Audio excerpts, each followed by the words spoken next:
নমস্কার বন্ধুরা, welcome back to my channel Bangali special রান্না। আমি অনন্যা আজকে হাজির হয়েছি তোমাদের জন্য দারুণ মজাদার একটা রেসিপি নিয়ে, পাও ভাজি। তো দেখো আমি কীভাবে বানাই।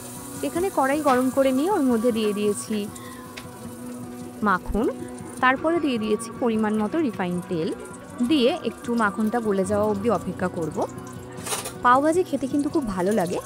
আমি কিন্তু বাড়িতেই পাও ভাজিটা ট্রাই করেছি, আর ফার্স্ট টাইম ট্রাই করেছি, খেতে সত্যি খুব ভালো হয়েছিল, তাই জন্য তোমাদের সঙ্গে রেসিপিটা শেয়ার করছি। এরপরে দেখো আমি পাওভাজি বানানোর জন্য যেই সবজিগুলো লাগবে সেগুলোকে আমি কেটে নিয়েছি, আর যে পেঁয়াজ কুচানোটা ছিল সেটা কিন্তু তেলের মধ্যে দিয়ে দিয়েছি। পেঁয়াজটা কিন্তু আমি খুব বেশি লাল করে ভাজবো না, হালকা করে ভেজে এর মধ্যে অ্যাড করে দেবো ডুমো ডুমো করে কেটে রাখা ফুলকপি, দিয়ে ভালো করে নাড়াচাড়া করে নেব। হালকা করে একটু ভেজে নেব যাতে ফুলকপির হালকানি গন্ধটা না আসে, নইলে খেতে ভালো লাগবে না।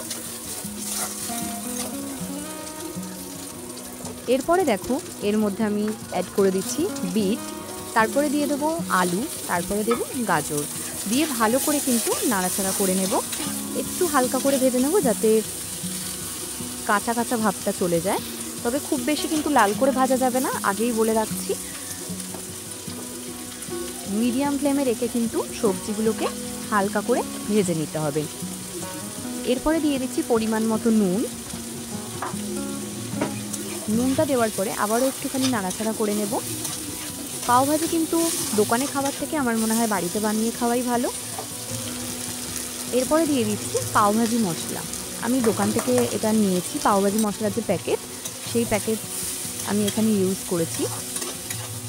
এবারে আবারও ভালো করে একটুখানি নাড়াচাড়া করে নেব।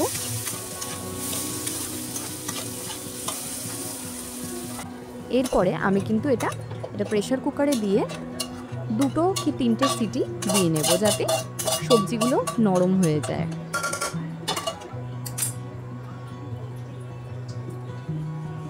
তোমরা যারা আমাদের চ্যানেলে নতুন তারা কিন্তু অবশ্যই আমাদের বাঙালি স্পেশাল রান্না চ্যানেলটিকে সাবস্ক্রাইব করে দিও, আর পাশে থাকা বেল আইকনটিতে কিন্তু অবশ্যই ক্লিক করে দিও নতুন নতুন মজাদার রেসিপির ভিডিও সবার আগে পাওয়ার জন্য।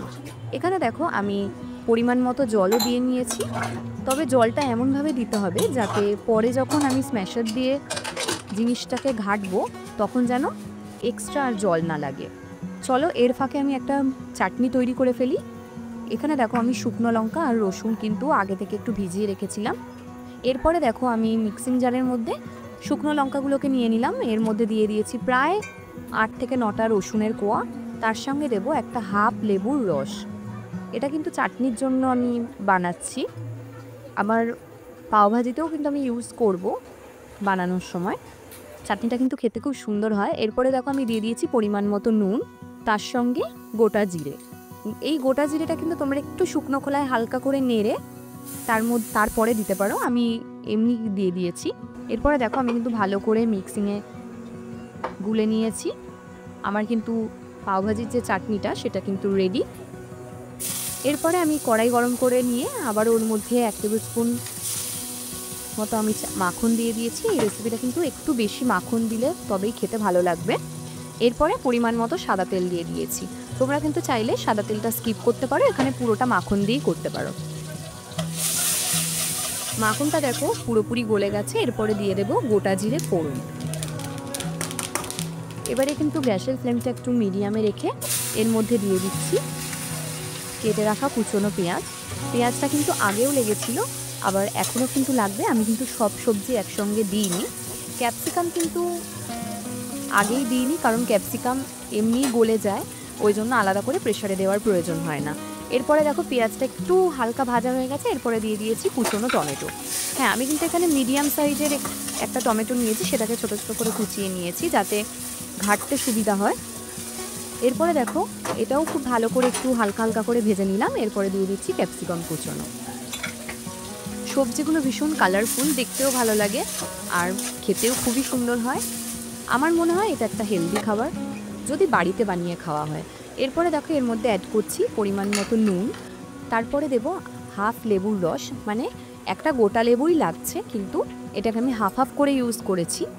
এরপরে দেখো পরিমাণ মতো লঙ্কা কুচনো দিয়ে দিয়েছি, তার সঙ্গে বেশ খানিক পরিমাণে ধনে পাতা কুচনো, তার সাথে দেব 1 টেবিল স্পুন মতো পাওভাজি মশলা, হাফ টেবিল স্পুন মতো লঙ্কার গুঁড়ো, এটা কিন্তু কাশ্মীরি লঙ্কার গুঁড়ো আর সামান্য পরিমাণে ধনে গুঁড়ো, তোমরা এটা চাইলে কিন্তু স্কিপ করতে পারো।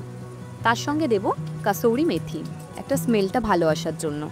এরপরে যে আমি চাটনিটা বানিয়ে রেখেছিলাম সেখান থেকে কিন্তু 2 চামচ মতো আমি এর মধ্যে অ্যাড করেছি। এরপরে কিন্তু আমি ভালো করে কষিয়ে নেব, যাতে এখানেই অর্ধেক সেদ্ধ হয়ে যায়।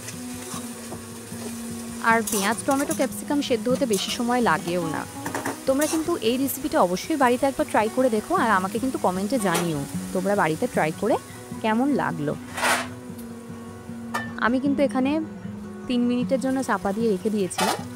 3 মিনিট পর দেখো সবজিটা অনেকটাই নরম হয়ে এসেছে, আর একটু প্রয়োজন নরম হবার, সেই জন্য কিন্তু আমি একটু নাড়াচাড়া করে আবারও আমি ঢাকনা চাপা দিয়ে দেব।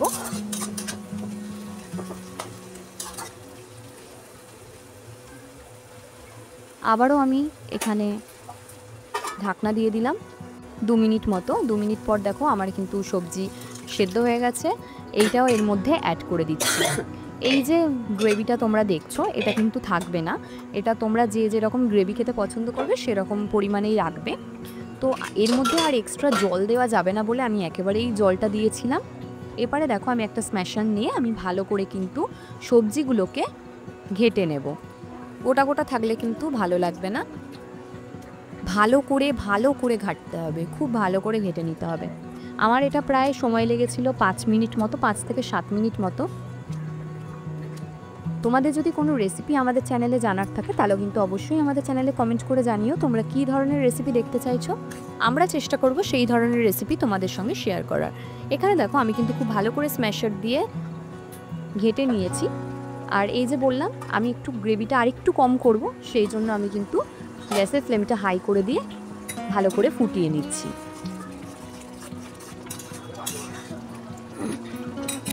এরপরে পাওভাজির যে পাউরুটি পাওয়া যায় আমি কিন্তু সেটা নিয়েছি, নিয়ে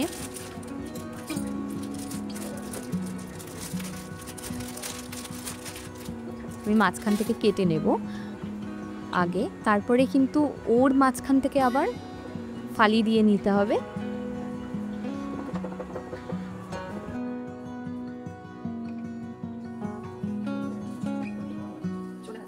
ঠিক আমি যেরকমভাবে কেটেছি এরকমভাবে কেটে নিলেই হবে, যাতে ভেতরে যে মশলাটা আমি দিয়ে ভাজবো সেটা যাতে ভালোভাবে ঢুকে যায় সেই জন্য। তো দেখো আমার কিন্তু কেটে নেওয়া হয়ে গেছে। এরপরে আমি একটা ফ্রাইং প্যানে 1/2 টেবিল স্পুন মতো মাখন দিয়েছি। মাখনটা আমি একটুখানি ঘেটে নেব। এরপরে দিয়ে দেব ধনেপাতা কুচোনো, তারপরে দেব যে চাটনিটা বানিয়ে রেখেছিলাম সেই চাটনিটা সামান্য পরিমাণে দিয়ে একটু নাড়াচাড়া করে নেব। এরপরে দেব 1/2 টেবিল স্পুন মতো পাওভাজি মশলা দিয়ে আবারও একটুখানি নাড়াচাড়া করে এরপরে যে পাউরুটিটা আমি আগে থেকে কেটে রেখেছিলাম সেই পাউরুটিটা কিন্তু এর মধ্যে দিয়ে দেব, দিয়ে ভালো করে হাত দিয়ে চেপে চেপে মশলাটার সঙ্গে মাখিয়ে নেব। এইভাবে বানালে কিন্তু খেতে খুব ভালো লাগে।